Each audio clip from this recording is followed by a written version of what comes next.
कभी खुशी से खुशी की तरफ नहीं देखा, कभी खुशी से खुशी की तरफ नहीं देखा, तुम्हारे बाद किसी की तरफ नहीं देखा।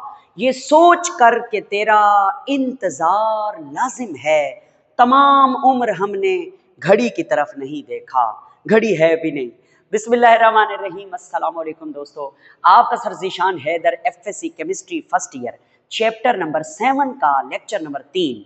आज हम अपने लेक्चर को स्टार्ट करते हैं कल के लेक्चर से जोड़ के। आपको याद होगा कल मैंने इस जगह पर एक टेबल बनाया था, उस टेबल में दो चीजें थी, टाइम था और कंसंट्रेशन ऑफ रिएक्टेंट थी, जो वक्त के साथ साथ कम हो रही थी। वो जो कंसंट्रेशंस थी वो हमारे पास कैसे आती है? चलो टाइम को तो हम घड़ी से देखें, चलो टाइम को तो हम स्टॉप वॉच से देख लें, मगर हम कंसंट्रेशन कैसे फाइंड आउट करते हैं? तो कंसंट्रेशन होगी, टाइम होगा, दोनों चीजें होंगी तो ग्राफ बनेगा और हमें रेट ऑफ रिएक्शन का पता चलेगा। इसीलिए आज हम वो तरीका सीखते हैं जिसके तरीके से हम कंसंट्रेशंस को मेजर कर सकते हैं वक्त के साथ साथ जब रिएक्शन शुरू होता है उसके बाद। आइए शुरू करते हैं। हमारे टॉपिक का नाम मैंने आपके सामने लिख दिया, मेजरमेंट ऑफ कंसंट्रेशन, कि हम कंसंट्रेशन को किस तरीके से मेजर करते हैं, यही आज हमने पढ़ना है। तो कंसंट्रेशन को मेजर करने के ना दो तरीके होते हैं। पहला तरीका क्या है? पहला तरीका कंसंट्रेशन को मेजर करने का होता है नंबर 1 पे केमिकल मेथड। कौन सा तरीका होता है? Chemical method.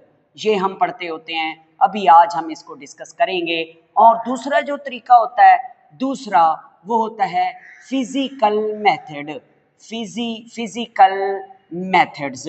ओके हो गया। तो हम जो है ना सबसे पहले केमिकल मेथड्स को स्टडी करेंगे। केमिकल मेथड हम कहाँ इस्तेमाल करते हैं? ऐसे रिएक्शंस जो सॉल्यूशन फॉर्म में ज्यादातर हो रहे हों, हम उनके लिए केमिकल मेथड का इस्तेमाल करते हैं। आज के केस में यहाँ एक एग्जांपल लेंगे हाइड्रोलिसिस ऑफ एस्टर की। हाइड्रोलिसिस ऑफ एस्टर, मैं आपके सामने हेडिंग लिखता हूँ, हाइड्रोलाइसिस लिख बोलें इसे या हाइड्रोलिसिस बोलें, ऑफ एन एस्टर। अब ये एस्टर क्या भला है सर जी, हमें ये तो बता दें।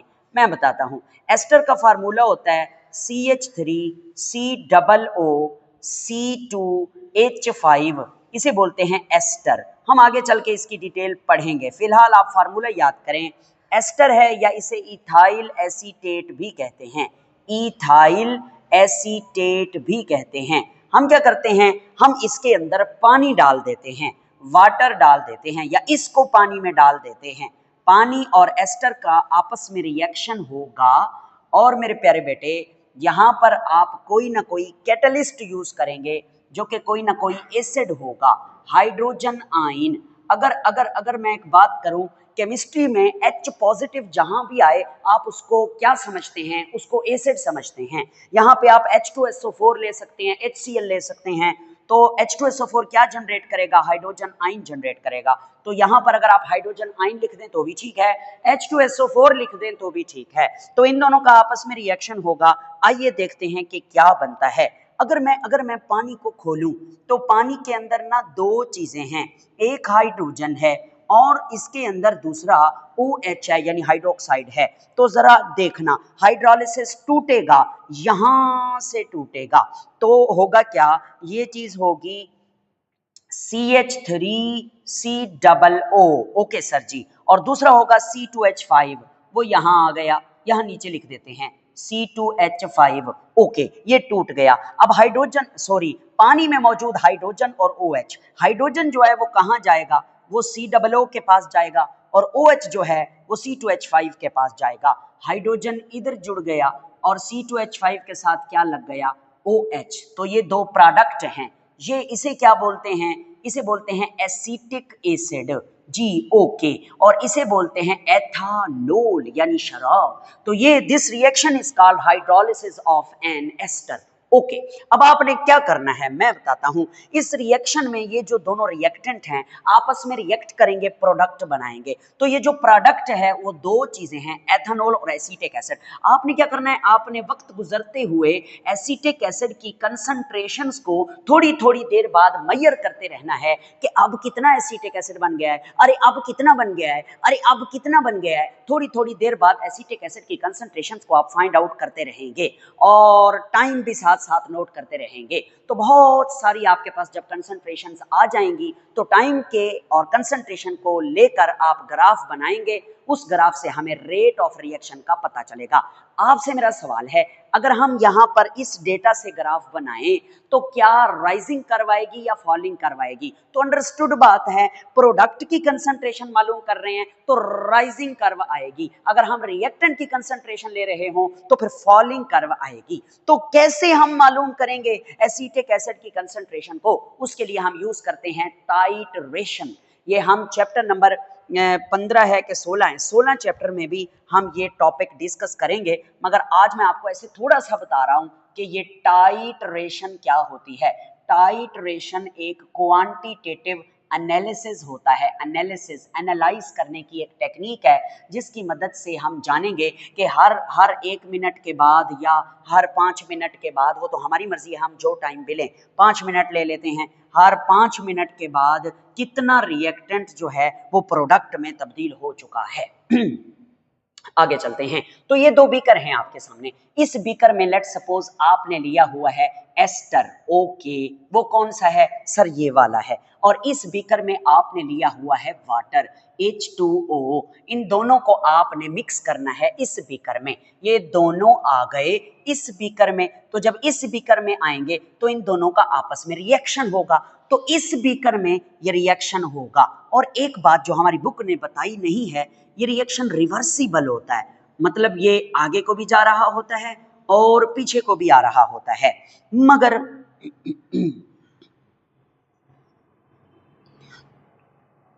तो इस बीकर में 4 चीजें होंगी। पहले इसमें एस्टर होगा, फिर इसमें पानी भी होगा, क्योंकि पानी और एस्टर को हमने मिक्स किया है तो ये दोनों आपस में रिएक्ट करके क्या बना देंगे? एसीटिक एसिड बना देंगे और साथ में एथानॉल बना देंगे। हमने क्या करना है, हमने इस एसीटिक एसिड की कंसंट्रेशन को फाइंड आउट करना है। फर्ज करें हम 5-5 मिनट का गैप दे रहे हैं, 1-1 मिनट, 2-2 मिनट, आपकी मर्जी है। आपने करना क्या है मैं आपको बताता हूं।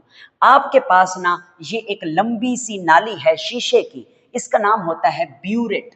क्या नाम होता है? ब्यू, ये तो काम ही नहीं कर रहा, और मार्कर से लिखता हूं, ब्यूरेट, BURRET, ब्यूरेट।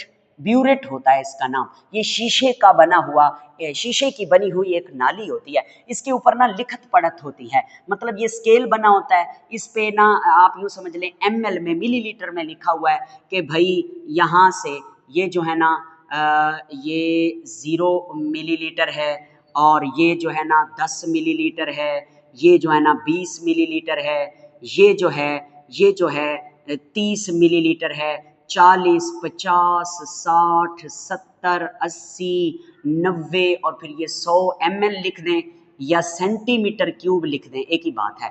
तो ये फर्ज करें 100 सेंटीमीटर क्यूब की लंबी एक नाली है शीशे की, और इसकी इस जगह पे एक ऐसे टूटी लगी हुई होती है जिसको हम घुमा के इसमें से चीज बाहर भी निकाल सकते हैं। अच्छा, अब आपने करना क्या है, आपने ना जनाब इस ब्यूरेट वाली नाली में आपने भर देना है NaOH। NaOH क्या होता है? Sodium hydro oxide, sodium, NaOH, sodium hydroxide, जो कि एक बेस है, वो आपने इस नाली में भर देनी है। और आपको पता भी है कि आपने ये कितनी ली हुई है, 100 ml ली हुई है या जितनी भी आपने ली हुई है।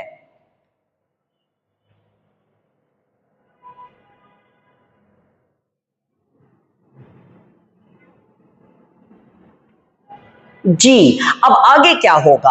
आगे आपने ये करना है कि आप इस बीकर के अंदर जो 4 चीजें हैं उनको बोलते हैं रिएक्शन मिक्सचर। रिएक्शन के मिक्सचर यानी रिएक्शन में इस्तेमाल होने वाली चीज़ें, उसमें रिएक्टेंट भी आ जाते हैं, दोनों प्रोडक्ट भी आ जाते हैं। हमें तो सिर्फ एसीटिक एसिड से काम है ना, बाकी तो हमें किसी से मतलब नहीं है। तो फर्ज करें ये रिएक्शन शुरू हुआ और आप घड़ी पर देख रहे हैं कि 2 मिनट गुजर गए। आप घड़ी पर देख रहे हैं कि 5 मिनट गुजरे हैं। 5 मिनट जैसे ही गुजरेंगे, मतलब 5 मिनट के करीब आप लोग क्या करेंगे, आप लोग एक शीशे की ट्यूब होती है जिसे बोला जाता है पिपेट। क्या बोला जाता है? पिपेट। ये इस तरह शीशे की ट्यूब होती है, इसके ऊपर मशीन लगी होती है रोलर वाली।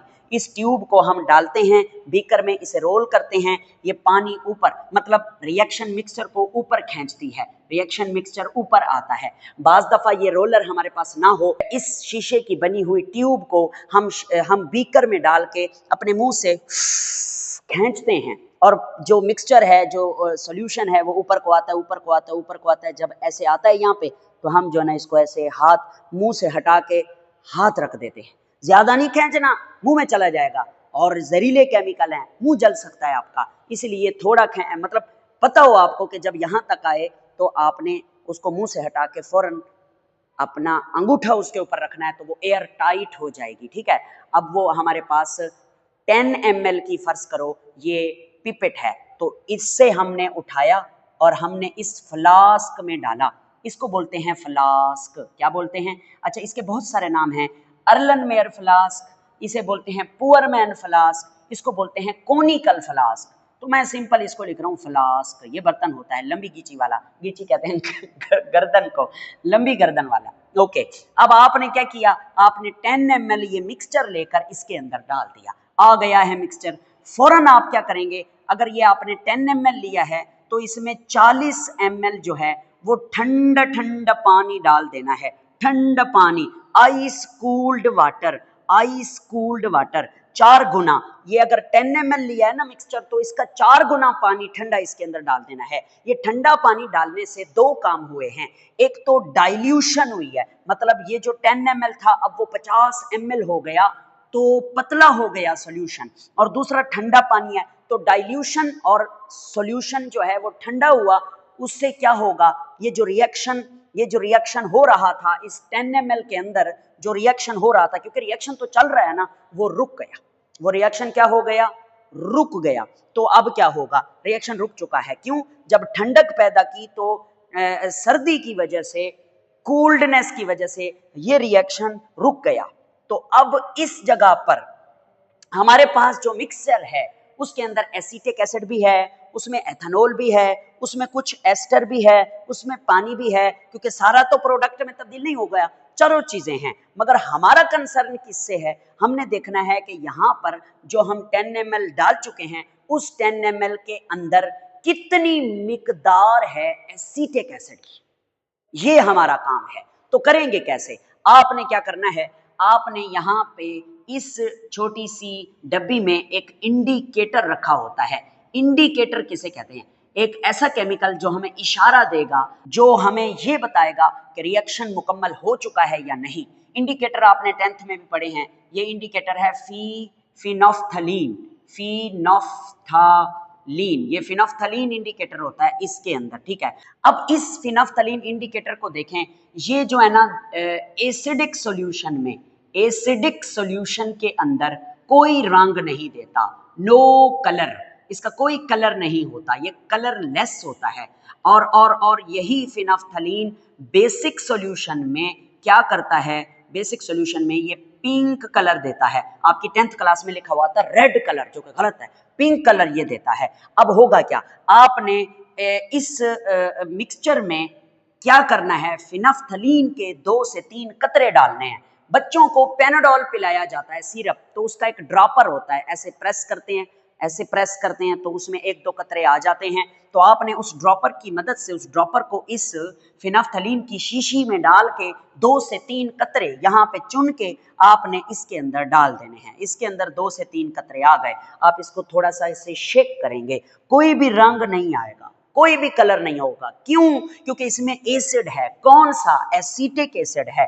तो एसिडिक सॉल्यूशन में नो कलर ऑफ फिनाफ्थलीन, फिनाफ्थलीन का कोई भी रंग नहीं होता। अब आगे करना क्या है आपने ना इस टूटी को खोलना है, एकदम नहीं खोल देना, थोड़ा सा इसे लूज करना है कि एक कतरा जो है ऊपर से बेस का गिरे, एक ड्रॉप यहां पर बेस का गिरे, एक ड्रॉप। जैसे ही एक ड्रॉप गिरेगा ना, पटख एक ड्रॉप गिरेगा जिस जगह पर, वहां ऐसे पिंक कलर वाजे होगा और फिर आप हल्का सा ऐसे शेक करेंगे, वो पिंक कलर खत्म। ओए क्यों आया पिंक कलर? क्योंकि ऊपर बेस है और बेस जब आता है ना यहां पर, तो इसमें हमने फिनाफ्थलीन डाल रखा है, उसी फिनाफ्थलीन की कलर की वजह से बेस जो है वो अपना पिंक कलर शो करता है। फिर हम ऐसे शेक करते हैं तो पिंक कलर गायब। क्यों गायब होता है मैं बताता हूं। ये बेस है NaOH, ये एसिड है एसीटिक एसिड, तो NaOH और एसीटिक एसिड का आपस में रिएक्शन हो जाता है, acid base reaction, neutralization reaction.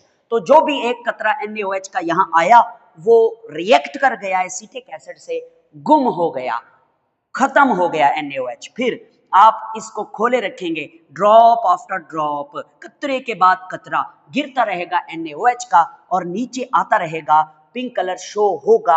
आप हिलाएंगे तो पिंक कलर खत्म हो जाएगा। आप ऐसे हिलाते रहें, शेक करते रहें और ऊपर से एक एक कतरा डालते रहें, पिंक कलर खत्म होता जाएगा, होता जाएगा, होता जाएगा।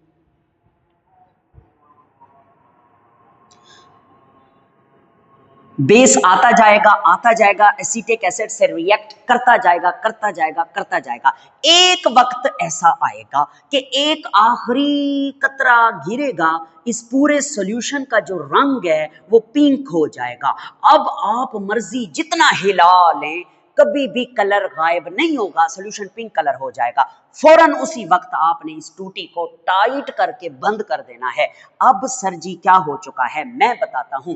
यहां से जाहिर है इस ब्यूरेट का लेवल डाउन होगा, नीचे होगा, फर्ज करें इधर तक हो गया, ब्यूरेट का लेवल यहां तक हो गया, इसका मतलब है यहां से बेस जो है वो निकल के इसमें आ चुकी है। अब बेटा जानी हुआ क्या है कि जितनी बेस यहां से निकली है वो इसके अंदर मौजूद एसीटिक एसिड से रिएक्ट कर गई है। ओके, अब जो आखिरी कतरा गिरा है उसने एसीटिक एसिड से रिएक्शन नहीं किया। क्यों? क्योंकि एसीटिक एसिड खत्म हो गया है, जितना बना था वो रिएक्ट कर गया NaOH के साथ। अब मजीद CH3COOH एसीटिक एसिड नहीं है। जब एसीटिक एसिड रहा ही नहीं तो आखिरी कतरा जो गिरेगा वो एसीटिक एसिड से रिएक्शन कैसे करेगा? क्योंकि एसीटिक एसिड तो है ही नहीं। तो वो आखिरी कतरा इस जगह पर बेस आ गई। अब बेस जो आ गई वो एसिटिक एसिड से रिएक्ट नहीं करेगी क्योंकि एसिटिक एसिड है ही नहीं। तो उस बेस की वजह से फिनाफ्थलीन अपना रंग शो करेगा, वो बेस और इस पूरे मिक्सचर का जो कलर है वो क्या हो जाएगा? पिंक हो जाएगा। इसका मतलब टाइट्रेशन मुकम्मल हो चुकी है। अब क्या करोगे? अब मैं आपको ऐसे दस्ती और सादा आइडिया दे रहा हूं कि जितना एसिटिक एसिड था उसको खत्म करने के लिए, उसके साथ रिएक्शन करने के लिए उतना NaOH यहां से यूज हुआ। तो कितना NaOH यहां से यूज हुआ है? फर्ज करो 5 ml यूज हुआ है या 3 ml क्या यूज हुआ है? NaOH। तो इसका मतलब यह है कि अगर 3 ml NaOH यूज हुआ है तो इधर एसिटिक एसिड भी कितना था? जो आपने ये 10 ml ली थी, 3 ml एसिटिक एसिड था। तो ml को फिर आप मोल पर डीएम क्यूब में भी चेंज कर सकते हैं, किसी भी यूनिट को किसी दूसरे यूनिट में चेंज किया जा सकता है। तो इस तरीके से आपने पहले 5 मिनट में एसिटिक एसिड की कंसंट्रेशन को फाइंड आउट किया, फिर अगले 5 मिनट में करेंगे, फिर अगले 5 मिनट में करेंगे, या 2-2 मिनट में कर रहे हैं या 3-3 मिनट में कर रहे हैं, वो आप पे डिपेंड करता है। तो ये कहलाता है टाइट्रेशन। इस तरीके से हम एसिटिक एसिड की कंसंट्रेशन को फाइंड आउट करेंगे। अब एसिटिक एसिड की कंसंट्रेशन फाइंड आउट हो गई, 1 2 3 4 5 6 7 8 9 10 कंसंट्रेशंस आपने अलग अलग टाइम पे 5-5 मिनट पे मालूम कर ली। तो अब आप ग्राफ मिनट और कंसंट्रेशन में बना लें, या आप मिनट को सेकंड में तब्दील करके ग्राफ फिर सेकंड वाला बना लें, ये तो आप पे डिपेंड करता है। तो ये था टाइट्रेशन और केमिकल मेथड। इसमें केमिकल रिएक्शन हुए हैं इसलिए हम इसको केमिकल मेथड कहते हैं। अब हम आगे चलते हैं। दूसरा जो तरीका है कंसंट्रेशन को फाइंड आउट करने का वो है फिजिकल मेथड। प्यारे बेटे, फिजिकल मेथड कौन से होते हैं? फिजिकल मेथड में मैं आपको बताऊं, मुख्तलिफ टेक्निक्स यूज करते हैं, हम मशीनें इस्तेमाल करते हैं, टेक्निक्स यूज करते हैं। हमारी बुक में 4 मेथड बताए गए हैं फिजिकल के, जिसमें सबसे पहला है स्पेक्ट्रोफोटोमीट्री या क्लोरीमीट्री। ये दोनों मिलते जुलते हैं। मेथड। स्पेक्ट्रोफोटोमेट्री क्या होता है मैं आपको बताता हूं। देखें, हमारे पास ना ये एक बीकर है, इसके अंदर दो रिएक्टेंट हैं, फर्ज किया दो रिएक्टेंट हैं ए और बी, ये आपस में मिलके बना रहे हैं सी और डी। तो जो प्रोडक्ट बन रहा है सी और डी, ठीक है, वो प्रोडक्ट जो है वो लाइट को एब्जॉर्ब करता है। लाइट एब्जॉर्ब करने की एबिलिटी है इस प्रोडक्ट में सी और डी में। कौन सी लाइट? लाइट की मुख्तलिफ किस्में हैं। विजिबल लाइट है, विजिबल है, ठीक है, इंफ्रारेड है IR, इसके अलावा अल्ट्रावायलेट है। तो ये सारी लाइट की किस्में होती हैं, रेज होती हैं ये। तो हर एक रिएक्टेंट या प्रोडक्ट जो है वो मुख्तलिफ किस्म की रेडिएशंस को या लाइट्स को जज्ब करने की एबिलिटी रखता है। तो ऐसे रिएक्शन जिसमें रिएक्टेंट या प्रोडक्ट लाइट को जज्ब करने की एबिलिटी रखते हो, उन रिएक्शन की कंसंट्रेशंस को फाइंड आउट करने के लिए हम स्पेक्ट्रोफोटोमेट्री इस्तेमाल करते हैं या क्लोरीमेट्री इस्तेमाल करते हैं। तो इसमें होता यूं है कि रिएक्शन हुआ, ठीक है, 5 मिनट के बाद आपने इसको टेस्ट ट्यूब में डाला, ये जो आपका मिक्सचर है, तो इसमें सी और डी बन चुके हैं। अब आप इसमें से गुजारेंगे लाइट। कौन सी गुजारेंगे वो डिपेंड करता है कि आप कौन सा रिएक्शन ले रहे हैं। कोई भी विजिबल, इंफ्रारेड, अल्ट्रावायलेट लाइट गुजारी। अब यहाँ पे देखें 4 रेज जा रही हैं, यहां से 2 बाहर निकली हैं, 2 जज्ब हो गई हैं अंदर। अब जितनी जज्ब हुई लाइट की मिकदार, उतनी ज्यादा क्या होंगे? प्रोडक्ट होंगे। अगर चारों जज्ब हो जाते इसका मतलब प्रोडक्ट बहुत ज्यादा है। तो यहां पर कंसंट्रेशन ऑफ प्रोडक्ट जो है, कंसंट्रेशन ऑफ प्रोडक्ट जो है, that is directly proportional to absorbance, यानी कितना लाइट एब्जॉर्ब हुई है। बेटे जितना ज्यादा लाइट एब्जॉर्ब हुई होगी उतना ज्यादा कंसंट्रेशन होगी किसकी? प्रोडक्ट की। रिएक्टेंट की भी हो सकती है। आप यहाँ पे प्रोडक्ट ले रहे थे ना, तो रिएक्टेंट भी हो सकते हैं, प्रोडक्ट भी हो सकते हैं जो लाइट को एब्जॉर्ब करते हैं। मतलब अगर रिएक्टेंट लाइट को एब्जॉर्ब करने वाले हैं तो वक्त के साथ साथ रिएक्टेंट प्रोडक्ट में कन्वर्ट हो रहे हैं। रिएक्टेंट की कंसंट्रेशन में कमी आ रही है तो लाइट की एब्जॉर्बेंस में भी वक्त के साथ साथ कमी आती जाएगी। और अगर प्रोडक्ट हैं जो लाइट को एब्जॉर्ब करने की एबिलिटी रखते हैं तो वक्त के साथ साथ प्रोडक्ट की मिकदार में इजाफा होता जाएगा और एब्जॉर्ब होने वाली लाइट की जो एबेंडेंस है, एबेंडेंस नहीं, एब्जॉर्बेंस है, वो बढ़ती चली जाएगी। तो इस तरीके से आप फाइंड आउट करते हैं कंसंट्रेशन। ओके हो गया, इसको बोलते हैं स्पेक्ट्रोफोटोमेट्री। अच्छा, ये ना हम लैब में नहीं करते, अच्छा इसको ना हम कैसे करते हैं? ये एक मशीन होती है स्पेक्ट्रोफोटोमीटर, उसके अंदर सारा कुछ हो रहा होता है, हम बस सैंपल उसमें रख देते हैं, वो सारा कुछ खुद करता है। वो लाइट भी गुजारता है, वो उसको उसकी जो एब्जॉर्ब हो जाती है वो हो गई, जो बच गई वो आ गई, तो वो सारा कुछ खुद कैलकुलेट करता है और हमें कंसंट्रेशंस की वैल्यू दे देता है बस। नेक्स्ट देखें, कैलोरीमेट्री भी ऐसी ही है जैसे स्पेक्ट्रोफोटोमेट्री है। इससे भी आप यही तरीका इस्तेमाल करके एब्जॉर्बेंस फाइंड आउट करते हैं कि कितना लाइट एब्जॉर्ब हुई है। नेक्स्ट देखें, दूसरी टेक्निक है इलेक्ट्रिकल कंडक्टिविटी मेथड। ये उन रिएक्शंस के लिए होता है जिनमें ज़्यादातर आयंस होते हैं। मतलब जैसे NaCl है, आपने इसको पानी में डाला तो ये बन गया Na पॉजिटिव और Cl नेगेटिव, तो ये आयंस आ गए, ठीक है। अब आयंस आ गए हैं, अब आपको पता है आयंस कैन कंडक्ट इलेक्ट्रिसिटी। आप क्या करेंगे?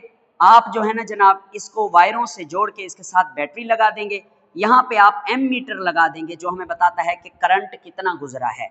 तो प्यारे बेटे, इलेक्ट्रिसिटी जब इसमें से पास कराएंगे, अगर तो आयंस ज्यादा बन गए हैं तो इलेक्ट्रिसिटी ज्यादा गुजरेगी और हमें पता चलेगा एमीटर से कि करंट ज्यादा गुजर रहा है। अगर कम आयंस बने हुए हैं तो इलेक्ट्रिसिटी कम गुजरेगी। तो 5 मिनट गुजर गए रिएक्शन को या 1 मिनट गुजर गया, तो 1 मिनट अगर गुजरा है रिएक्शन को तो उसके बाद हम देखेंगे कि कितने आयंस बन चुके हैं, आयंस की कंसंट्रेशन क्या है। तो जितनी ज्यादा इलेक्ट्रिसिटी उसमें से गुजरेगी तो उतने ज्यादा आयंस बन चुके होंगे। तो इलेक्ट्रिसिटी जो करंट है, उस करंट जो गुजरेगा, वो करंट की जो मिकदार है that is directly proportional to concentration of ions. Ions की कंसंट्रेशन के डायरेक्टली प्रोपोर्शनल होगा। तो इस तरीके से हम जो है आयंस की कंसंट्रेशन करंट की मदद से फाइंड आउट करते हैं। ये केस रिएक्टेंट के लिए भी हो सकता है कि रिएक्टेंट आयंस की सूरत में हो और वो प्रोडक्ट में तब्दील हो रहे हो, तो रिएक्टेंट हो या प्रोडक्ट हो, दोनों के केस में आप कंसंट्रेशन को फाइंड आउट कर सकते हैं। आखिरी बात क्या है, बल्कि सेकंड लास्ट बात है, वॉल्यूम चेंज मेथड। इस मेथड का एक और नाम भी है डाइलेटोमीट्रिक मेथड।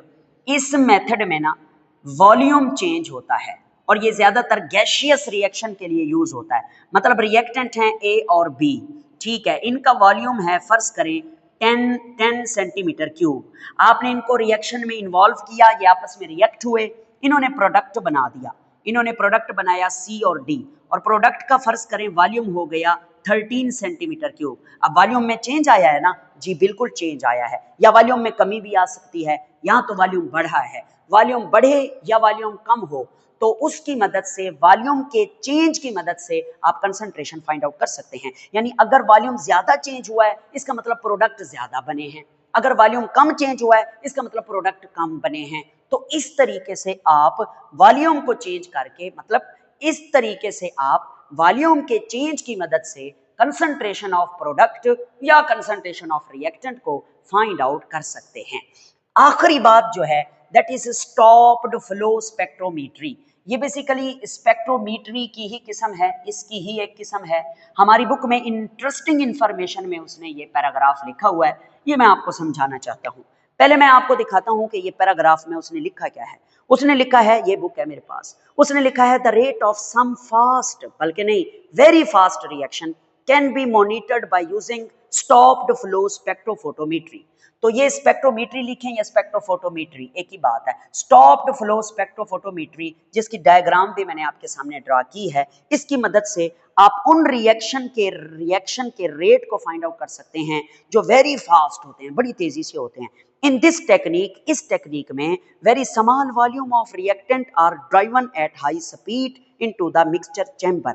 इस लाइन का मतलब समझे, वो कहता है इस किस्म के मेथड में हम बहुत स्मॉल अमाउंट ऑफ रिएक्टेंट को हाई प्रेशर से भेजते हैं रिएक्शन चैम्बर में या मिक्सिंग चैम्बर में। अब समझाता हूं कि कैसे। देखो ये एक सिरिंज है, ये भी सिरिंज है, इसे सिरिंज ए कह दें, इसे सिरिंज बी कह दें। यहाँ पे ये इसका पिस्टन लगा हुआ है, ये इसका पिस्टन लगा हुआ है, और ये जो नीचे वाली चीज है, ये वाली चीज जो है ऊपर को जब होगी तो ये पिस्टन ऊपर को होंगे। इसमें रिएक्टेंट है कोई भी और इसमें कोई और रिएक्टेंट है, ठीक है। जैसे ही जनाब नीचे से प्रेशर लगाएंगे तो इस सिरिंज से रिएक्टेंट बी का सॉल्यूशन इधर को आ जाएगा और इस से रिएक्शन ए का सॉल्यूशन इधर को आ जाएगा, थोड़ी थोड़ी मिकदार में। ये है मिक्सिंग चैम्बर। इस चैम्बर में ये दोनों मिक्स होंगे और यहाँ पे ये एक दूसरे के साथ रिएक्ट करेंगे। रिएक्ट करने के बाद ये ऊपर भेजे जाएंगे, इस जगह पर मिक्सचर को इस जगह पर भेजा जाएगा। यहाँ पर इस जगह को कहते हैं ऑब्जर्वेशन सेल। इस जगह पर क्या होता है, इस जगह पर यहाँ से लाइट गुजारी जाती है और लाइट जितनी जज्ब हो गई तो हो गई, जितनी बाहर निकली वो बच के आ गई। तो जो जज्ब हो गई उसको मैयर करेगा कौन, ये मशीन। मैयर करके ऑटोमेटिकली वो ग्राफ बना के प्रिंट निकाल देगा कंप्यूटराइज्ड मशीन के जरिए। तो ये भी ऐसे ही मिलता जुलता है प्रोसेस, मगर इसमें आप ये देखेंगे कि वेरी फास्ट रिएक्शन जो होते हैं उनके लिए ये मेथड यूज होता है, बड़ी तेजी से जो होते हैं। ठीक हो गया। आगे लाइन क्या लिखी है उसने कि from here they go to an observation cell. यहां से ये ऑब्जर्वेशन सेल में आएंगे और where the progress of the reaction is monitor. इस जगह पर रिएक्शन की प्रोग्रेस मॉनिटर होगी। फर्ज करो जो प्रोडक्ट बने हैं इन ए और बी के रिएक्शन से, वो प्रोडक्ट लाइट को जज्ब करने वाले हैं, एब्जॉर्ब करने वाले हैं। तो यहाँ पर होगा क्या, usually by measuring the transmission of ultraviolet radiation through the sample. इस सैंपल से लाइट गुजारी जाएगी, जो जज्ब हो गई वो जज्ब हो गई, जो बाकी बच के बाहर निकली उसे आप ट्रांसमिटेड लाइट कहते हैं। क्या कहते हैं, ट्रांसमिटेड लाइट या ट्रांसमिटेड लाइट, ठीक है, ट्रांसमिटेड लाइट। और उसकी जो मिकदार होगी वो ट्रांसमिशन कहलाएगी। जो लाइट वापस बाहर निकल के आई है, जज्ब नहीं हुई, उसकी जो मिकदार होगी उसे ट्रांसमिशन ऑफ लाइट कहेंगे, और जो अंदर जज्ब हो जाएगी उसे एब्जॉर्बेंस ऑफ लाइट कहेंगे। तो नेक्स्ट आखिरी line, a graph of rate of reaction against time can be generally automatically generate हो जाता है, कैन बी जनरेटेड ऑटोमेटिकली, खुद ब खुद वो जनरेट होकर आ जाता है। तो ये था हमारा आज का इंतहाई प्यारा और आसान टॉपिक। लॉन्ग क्वेश्चन में ये फिजिकल मेथड तो नहीं आएंगे, केमिकल मेथड जरूर आ सकता है। आप इस लेसन का स्क्रीनशॉट ले लीजिए। यहाँ पे हमारा लेसन खत्म होता है, इसका कोई क्विक चेक नहीं है। ओके, अल्लाह हाफिज।